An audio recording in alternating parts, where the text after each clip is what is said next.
ब्रह्मलीन पुंडलिक महाराज, छत्रपती शिवराय, राष्ट्रमाता जिजाऊ माँसाहेब आणि ज्या महामानवाची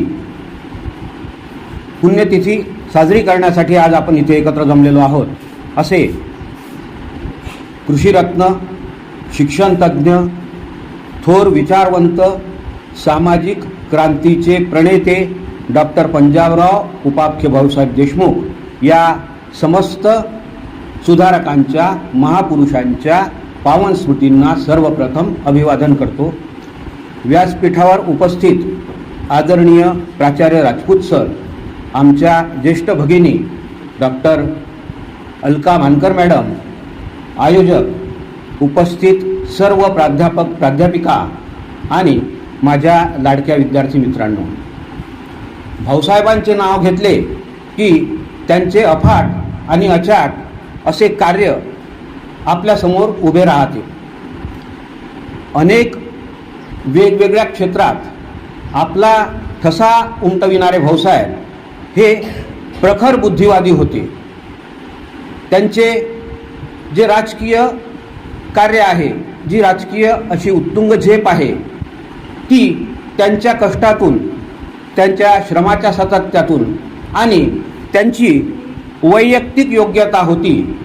यासाठी ते थेट कृषी मंत्र्याच्या पदापर्यंत पोहोचू शकले आणि कृषकांच्या समस्यांना, कृषकांच्या विवंचनेला न्याय देऊ शकले। त्यानंतर भाऊसाहेबांनी सामाजिक क्षेत्रात जे कार्य केलं ती खऱ्या अर्थानं कृतीपर अशी सुधारणा होती आणि त्या सुधारणेमुळे समाजात समता आणि बंधुता प्रस्थापित होण्यास मोलाची मदत झाली आणि त्यामागे सुद्धा भाऊसाहेबांचा त्याग आपल्याला दिसून येतो। त्यानंतर शैक्षणिक क्षेत्रात जे भाऊसाहेबांनी कार्य केलं आहे त्याच्या तर पाऊलखुणा संपूर्ण विदर्भात पसरलेल्या जागोजागी आपल्याला दिसून येतील, आढळतील आणि त्यातून शिकणारे बहुजनांचे लेकरं, त्यात नोकरी करणारे आमच्यासारखे शिक्षक या सर्वांवर भाऊसाहेबांचे प्रचंड असे ऋण आहेत। अक्षरशः भाऊसाहेब वाचताना अंगावर काटा येतो, कारण त्यांचे जे कार्य आहे त्या कार्याची सर अंशानेही आपण करू शकतो की नाही हे आत्मपरीक्षण दरवेळी भाऊसाहेब वाचताना मनात निर्माण होते आणि त्याला न्याय देण्यासाठी मग परत परत पुन्हा पुन्हा भाऊसाहेब वाचावे लागतात।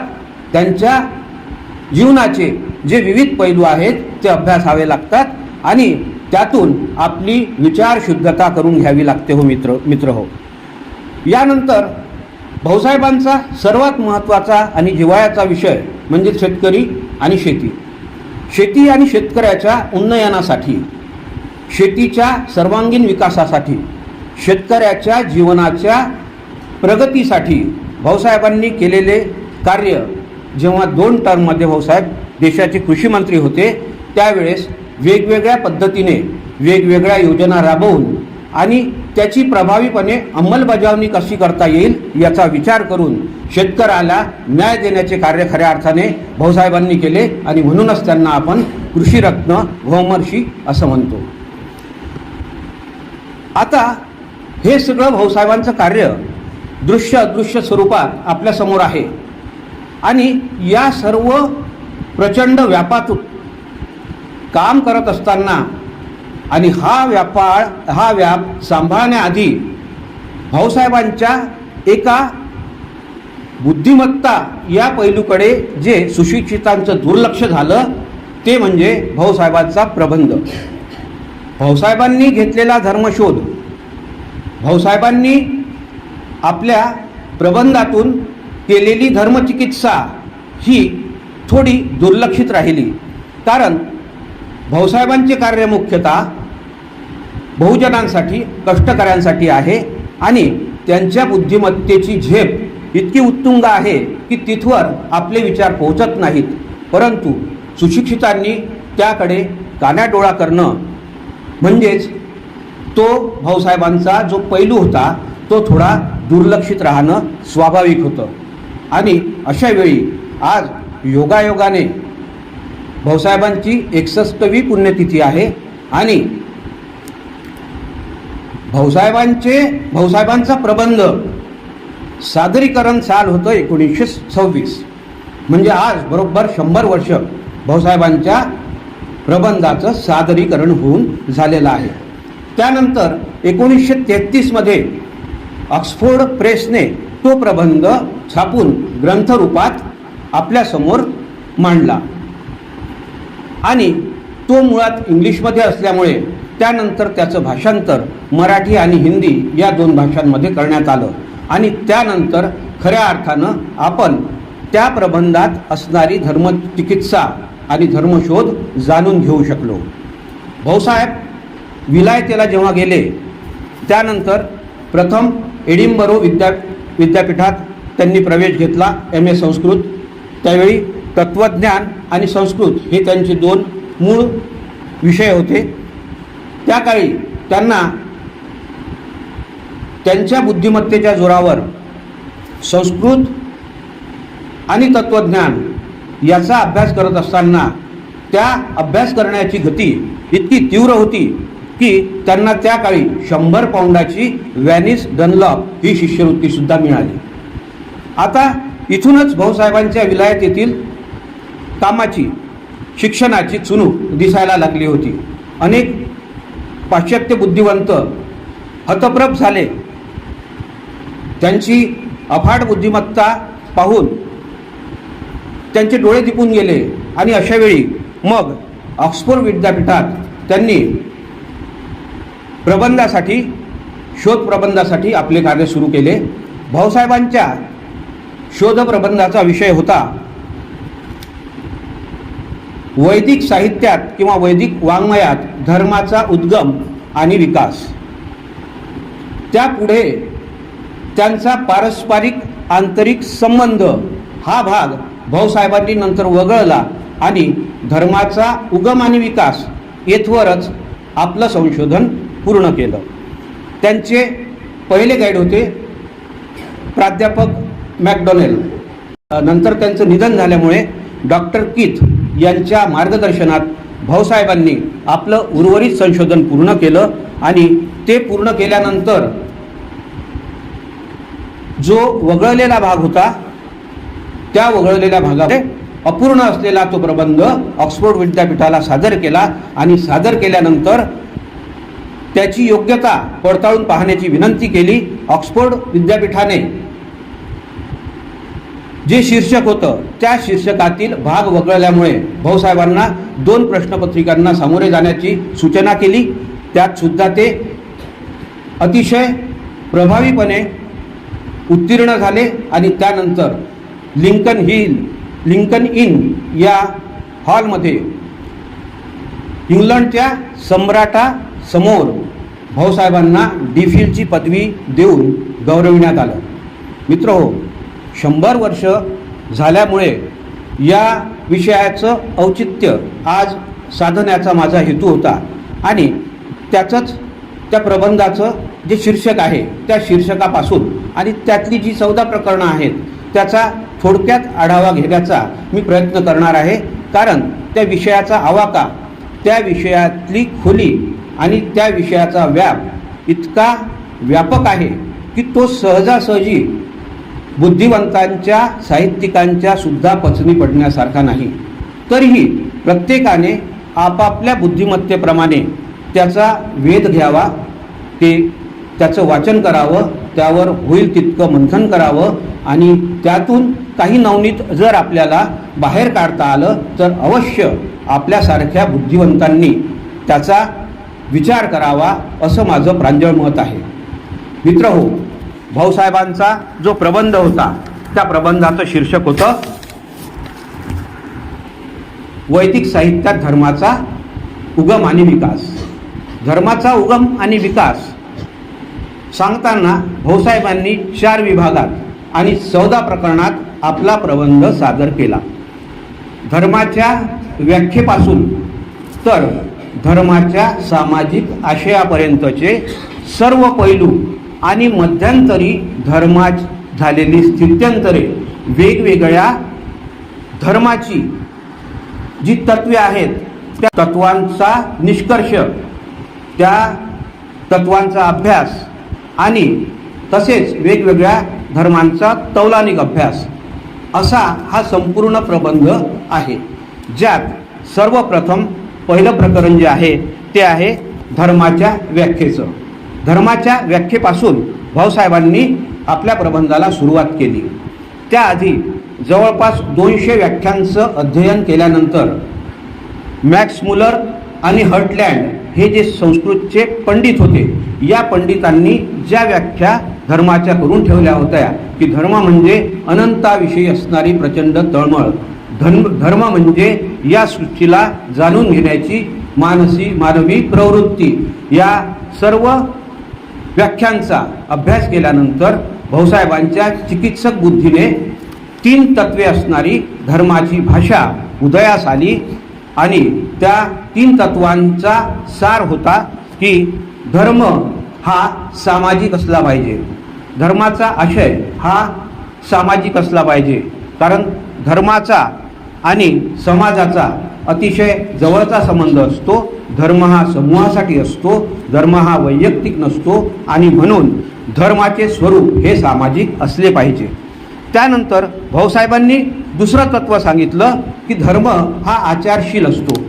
त्यातील तत्वे आपल्या आचारात यावी, आपल्या विचारात उतरावी, यासाठी धर्माचे त्या धर्माअंतर्गत असणारे जे लोक आहेत ते त्या धर्माला पूजतात किंवा तो धर्म त्यांना पूजनीय वाटतो. आणि धर्म हा प्रत्येक व्यक्तीच्या सुखात भर घालणारा असला पाहिजे, असं तिसरं तत्व भाऊसाहेबांनी आपल्या धर्माच्या व्याख्येत सांगितलं.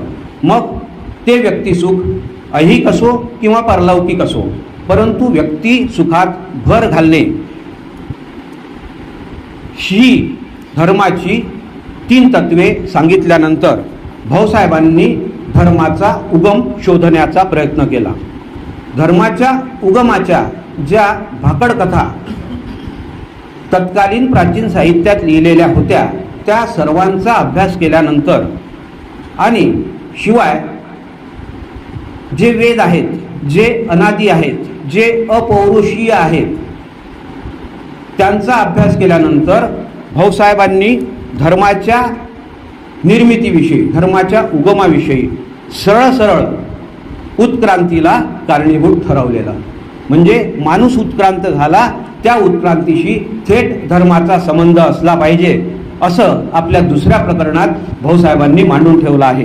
कारण माणसाला धर्माची गरज का पडली असावी? जेव्हा तो रानटी अवस्थेत होता, जेव्हा भटकत होता, जेव्हा समूहात राहत नव्हता, तेव्हा त्याला या सृष्टीतील जी उलथापालथ आहे, म्हणजे विजा चमकत होत्या, पाऊस पडत होता, धरतीतून झाडं उगवत होती, शुभ्र पाण्याचे पाट वाहत होते, चंद्र, सूर्य, तारे आणि अमर्याद असं त्याच्या डोक्यावर असणारं आकाश, आणि तो ज्या पृथ्वीवर निपजला, तो ज्या पृथ्वीवर राहतो आहे त्या पृथ्वीचं विस्तृत असं क्षेत्रफळ, या सगळ्यांनी सुरुवातीला तो अचंबित झाला असला पाहिजे आणि त्यातून एक प्रकारची आदरयुक्त भीती या सगळ्या निसर्ग देवतांविषयी त्याच्या मनात निर्माण झाली असली पाहिजे आणि तेथूनच धर्माचा खरा उगम झाला असला पाहिजे, असं भाऊसाहेब आपल्या धर्माचा उगम या दुसऱ्या प्रकरणात सांगतात.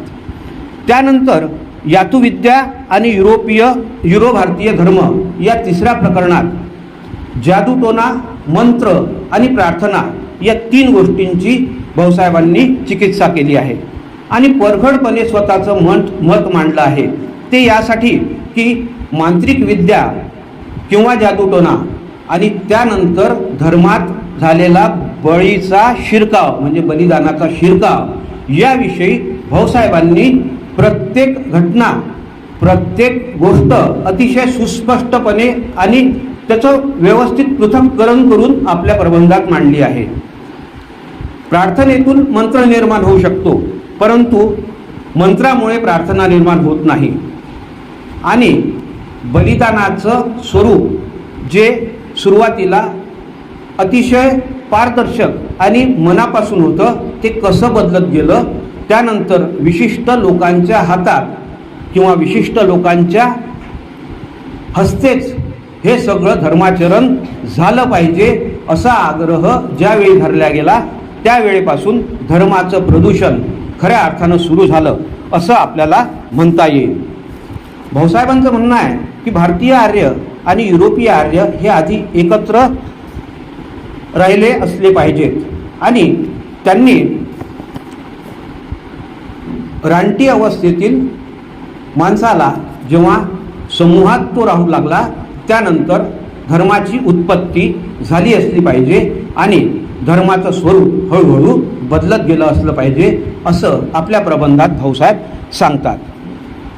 भूमी आणि संस्कृती याविषयी सुद्धा एक प्रकरण भाऊसाहेबांनी लिहिलेलं आहे की निसर्गाला संतुष्ट करण्यासाठीच सुरुवातीला सुरू झालेली बलिदानाची पद्धत, बलिदानाची विधी ही हळूहळू धर्माची विधी म्हणून गणल्या गेली आणि तिला धार्मिक स्वरूप प्राप्त झालं. मग ती हिंसा जरी होती तरी ती हिंसा धर्माला मान्य होती आणि हिंसा धर्माला मान्य असू शकत नाही. धर्म हा सहिष्णू असला पाहिजे, धर्म हा सगळ्यांचा विचार करणारा असला पाहिजे, धर्म हा शांतता प्रस्थापित करणारा असला पाहिजे. या तत्वांना बाजूला सारून विशिष्ट धर्मवेत्यांनी आपापल्या धर्मातील ज्या ज्या त्यांच्या सोयीच्या गोष्टी आहेत त्यांचं स्वरूप वेगळ्या अर्थानं आपल्या धर्मातील लोकांसमोर ठेवलं आणि तेथून धर्मकलह खऱ्या अर्थानं सुरू झाला, ज्याला आज आपण बघतो की अतिशय राजकीय बिभत्स आणि भीषण असं स्वरूप प्राप्त झालं आहे. जगातली जेवढी युद्ध झाली त्या युद्धामागं किंवा त्यातील सर्वात जास्त युद्धामागं धर्मकलह हाच मुख्य हेतू होता, धर्मकलह हाच त्याला कारणीभूत होता असं सुद्धा भाऊसाहेबांनी आपल्या निष्कर्षात मांडलेलं आहे. आणि हा धर्म कलुषित होऊ नये त्याचा आशय सामाजिक असला पाहिजे असा आग्रह वेळोवेळी प्रबंधात भाऊसाहेबांनी घेतलेला आहे. आणि आधी माणूस ज्यावेळी फिरत होता तेव्हा त्याचं जगणं हे प्रवाही होतं, तो भटकत होता आणि वेगवेगळ्या ऋतूंमध्ये वेगवेगळ्या सृष्टीचक्राचे चमत्कार तो अवलोकित होता, त्याचं निरीक्षण करीत होता. परंतु जेव्हा तो थांबला, समूहात जगायला लागला आणि समूहात जगत असताना त्याच्या जीवनाची गती खुंटली, त्याच्या जगण्याचं प्रवाही पण थांबलं आणि त्याच्या विचारांवर हळूहळू धूळ साचू लागली. खरं धर्माचं जे स्वरूप होतं, जे निसर्ग देवतेची पूजा होती ती अतिशय पारदर्शक होती, ती स्वच्छ मनानं केलेली प्रार्थना होती. त्या तुलनेत आज आपण जी पूजा करतो, जे फुलं वाहतो, जो हार घालतो, हा सुद्धा प्रकार थोडासा वेगळा आणि न पटणारा वाटतो. कारण मनापासून केलेली प्रार्थनाच फक्त ईश्वराला पोहोचते असा जो सर्व धर्मात्मांनी आपल्याला संदेश देऊन ठेवला आहे त्याचं पालन हे अगत्याचं आहे, त्याचं पालन हे आवश्यक आहे. कारण मनापासून केलेली आवाहन, मनापासून केलेली प्रार्थना हीच खरी फलप्राप्ती करून देऊ शकते असं भाऊसाहेबांनी आपल्या संप्रदाय आणि पौरोहित्य या प्रकरणात सांगितलं आहे. भाऊसाहेबांनी संस्कृत शिवाय लॅटिन आणि इराणी शब्दांचं योजन, त्याचं परीक्षण आणि त्याची चिकित्सा करून त्याविषयी प्रत्येक धर्माचा सार, प्रत्येक धर्मातील पोषक अशी मूलतत्वे कशी कशी कलुषित होत गेली याविषयी वैदिक वाङ्मय आणि संस्कृती या प्रकरणात भाऊसाहेबांनी आपलं मत मांडलं आहे. भाऊसाहेबांनी पुढील प्रकरणात वैदिक देवतांचं वर्गीकरण मांडलं. देवता किती प्रकारच्या असल्या पाहिजे त्या काळी आणि देवता कशा कशा वाढल्या याविषयी माणूस जेव्हा निसर्गरूप जगत होता, निसर्गातच पूर्ण राहत होता, निसर्गावरच अवलंबित होता, त्यावेळी निसर्गातील जल, अग्नी, आकाश, पवन, भूमी यांना देवत्वाची प्रतीके म्हणून तो सुरुवातीला पूजू लागला. त्यानंतर 3 प्रकारच्या देवता भाऊसाहेबांनी आपल्या प्रबंधात सांगितल्या आहेत. त्या अंतरालीय देवता म्हणजे स्वर्गीय देवता, वातावरणातील देव आणि भूमीवरील किंवा पृथ्वीवरील देव. स्वर्गीय देवतांमध्ये सूर्य, विष्णू, उषा आणि वरुण. वातावरणातील देवांमध्ये इंद्र, वायू आणि पर्जन्य.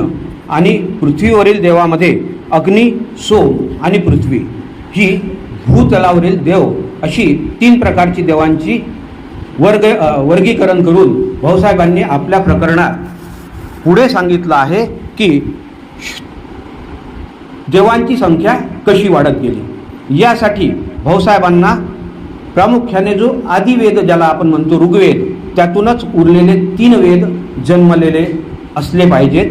आणि हळूहळू वेदांमध्ये जे धर्माचं स्वरूप आहे ते सुद्धा कसं कसं बदलत गेलं याविषयी 4ही वेदांवर अतिशय विस्तृत भाष्य, विस्तृत लिखाण आपल्या प्रबंधात भाऊसाहेबांनी केलं आहे. त्यासाठी श्रुती, स्मृती, ब्राह्मणे, आरण्यके आणि उपनिषदे यांचा सविस्तर संस्कृत आणि इंग्लिशमधला अभ्यास भाऊसाहेबांनी ग्रंथालयात जी उपस्थित ग्रंथसंपदा होती त्यावरून केला. त्यावेळी ग्रंथालयात असणारी जी संदर्भ ग्रंथ आहेत ती चाळल्याशिवाय, त्यावर चिकित्सा केल्याशिवाय, त्यावर निष्कर्ष मांडल्याशिवाय आपला प्रबंध पूर्णत्वात जात नसे. आजकालच्या सारख्या टेक्निकल ज्या सोयी म्हणतो आपण त्या काळी त्या उपलब्ध नव्हत्या. ज्ञान हे पुस्तकातच सामावलेलं होतं आणि पुस्तक वाचल्याशिवाय ज्ञानार्जन होणे अशक्य होतं. यासाठी त्यानंतर ऋग्वेदाच्या 33 देवता सांगितल्या. पुढे भाऊसाहेब म्हणतात की हळूहळू कर्मकांडात विधियुक्त प्रतीकांमध्ये आणि अनुचित अशा काही आचरणामुळे हळूहळू धर्म कलुषित होत गेला आणि ऋग्वेदात सांगितलेले 33 देव हळूहळू त्या देवांची संख्या वाढत वाढत 33 कोटी कशी झाली याविषयी सुद्धा भाऊसाहेबांनी आपल्या प्रबंधात अतिशय परखडपणे चिकित्सा करून लिखाण करून ठेवलेलं आहे. त्यानंतर वैदिक सभ्यता व सर्वसाधारण धर्माचा विचार आपल्या निष्कर्षात शेवटच्या 2 प्रकरणात भाऊसाहेबांनी मांडला आहे. समाज सुधारणा आणि देवतांचा विचार हे शेवटचं जे प्रकरण आहे, या प्रकरणात समाज उपयुक्त, समाजोपयोगी, समाजासाठी आदर्श असा जो धर्म आहे आणि त्याची जी तत्वे आहे त्याची तत्वे सांगितल्याप्रमाणे, नमूद केल्याप्रमाणे आणि चांगल्या सवयी, चांगल्या बाबी समाजात कशा पेरता येतील याविषयी जागरूक राहून समाज सुधारणा आणि धर्म याचा संबंध भाऊसाहेबांनी दाखवून दिला आहे. सामाजिक आशयाचा अखेर निष्कर्ष मांडून भाऊसाहेब आपला प्रबंध संपवितात. तो अपूर्ण आहे याची त्यांना खात्री आहे. त्यानंतर विद्यापीठाने अतिशय सन्मानपूर्वक त्यांना डॉक्टरेट ही पदवी बहाल केली. त्या घटनेला आज 100 वर्ष झाले. याचा मला सार्थ अभिमान आहे. आणि भाऊसाहेबांच्या प्रबंधाची जी गर्भितता आहे, जी मौलिकता आहे, जो प्रचंड व्याप आहे, यावरून त्यांचा व्यासंग किती दांडगा होता आणि आपल्या विचाराविषयी ते किती सुस्पष्ट होते याची सुद्धा आपल्याला कल्पना येते ज्यावेळी आपण तो प्रबंध चाळायला घेतो. आणि धर्मकल्पनेचा संपूर्ण धांडोळा घेताना ज्या सखोल अभ्यासातून भाऊसाहेबांना जावं लागलं, त्या चिंतनाचा, त्या संशोधनाचा जर विचार केला तर भाऊसाहेबांची बुद्धिमत्ता किती प्रखर होती हे आपल्याला जाणवायला लागतं. आणि अशा या थोर बुद्धिमत्तेच्या, अफाट व्यासंगाच्या भाऊसाहेबांच्या विनम्र स्मृतींना मी अभिवादन करतो. आणि प्रबंधात असलेल्या सर्व संदर्भाचा आणि प्रबंधाचा एक वेळा आपण मागोवा घ्यावा. सर्व विचारवंतांनी एक वेळा तो प्रबंध चाळावा अशी आपणा सगळ्यांना विनंती करतो. आणि भाऊसाहेब आपल्याला इतर त्यांच्या कार्यातून कळलेले आहेत. हा त्यांचा ज्ञानयोग जो आहे हा सुद्धा आपण अभ्यासावा अशी तमाम विचारवंतांना, अभ्यासकांना पुनश्च एकदा विनंती करतो आणि माझे 2 शब्द संपवितो. धन्यवाद.